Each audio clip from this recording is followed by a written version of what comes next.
I did for love. Hi, I'm Mike. And I'm Jay.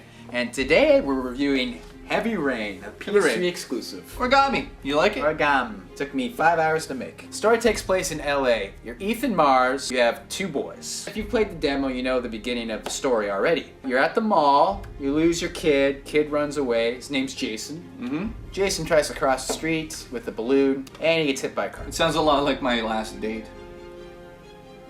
And that's where the story starts to unfold. Now you play 4 different characters in the story. Ethan Mars. You also play a journalist, Madison Page. You also play a private eye named Scott Shelby. Private eye? You know what that means. Gangalingus.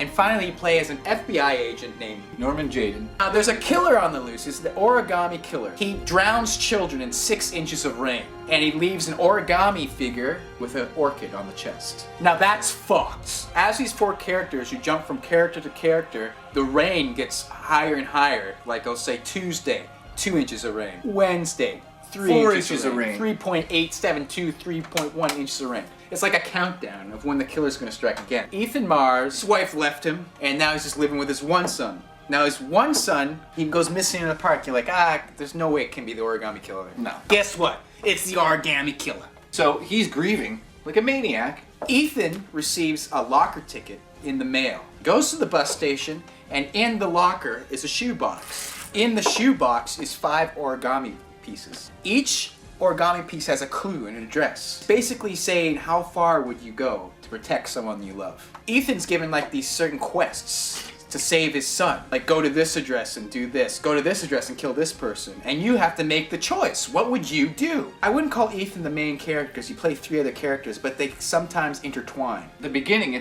they do a really good job of putting you into the story in the sense like you all of a sudden you're a family and you have 2 kids and it's all lovely. It does start out slow. Definitely. I mean, you're brushing your teeth, you're taking a shower. Yeah. Like, is this It a takes video about- game it or takes a a- fucking Sunday morning? And then your wife was like, can you put plates on the table? And I'm thinking, this is what I'm playing? I play games to avoid that shit. Yeah, it sounds like this is my future anyways. Why am Yeah. I playing a video game? Anyways, it takes a while to get to the action. One question about the FBI agent. What's with his glasses? ARI glasses, and they have this weird 3D technology where you could solve clues and... Why does he only have it? I don't know. And nobody else? It's 2011, it's a year from now, so they better get cracking at inventing these glasses. So the first thing you said to me when you tried this was, this brings me back to 1993 when you played what? When I played with my balls. You used to play LucasArts games. Yeah. This is an adventure game. It's a revamped adventure game, which I love. I love the adventure games. Play with my balls? You get over it. Played with my balls. So what games does it remind you? Are you scared? I'm scared of a fucking cock coming at me. Let me just give you a tip. The journalist, Madison Page, when you first play her, take a shower.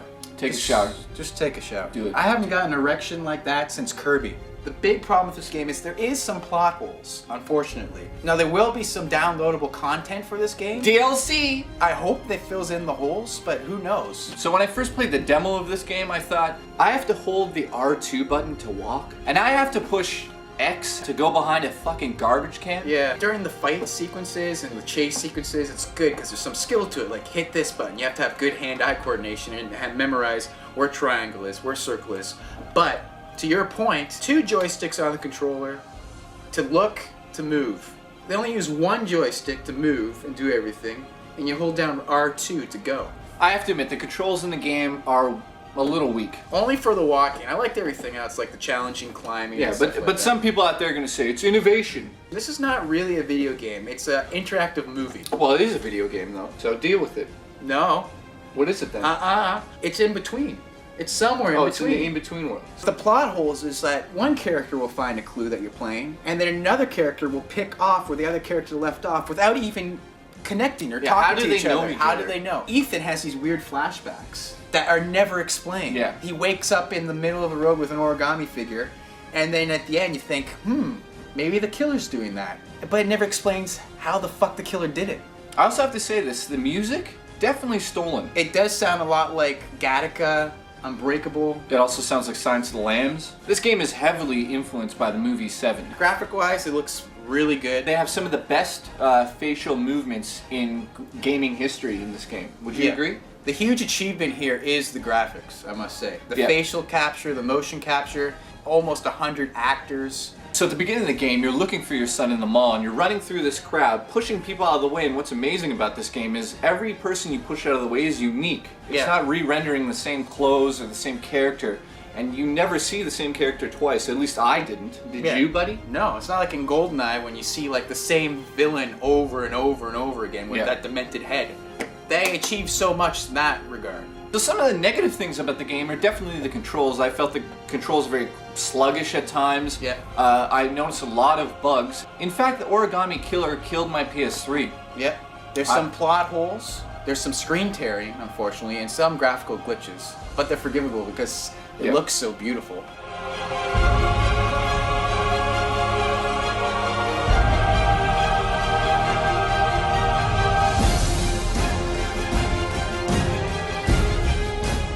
This game was very refreshing. I want to give it more than an 8, but because of all these plot holes, if this was a movie, people would shit all over it. There's just some things that don't make sense. Hopefully they're going to fix that with some downloadable content, so I give this game 8 out of 10. And I give this game an 8 out of 10 as well. I think that the controls need some work. I think the graphics are a technical achievement in video game history. And the story is engaging. This game is not for everyone, but people who like adventure games, the old school adventure games, should definitely pick this up, especially if you have a PS3. If you don't, you can't fucking play it, because this is a PS3 exclusive. And I don't have a PS3, so... But I do! So I'm the king of the castle. I'm the king of the castle. Ooh, ooh, ooh.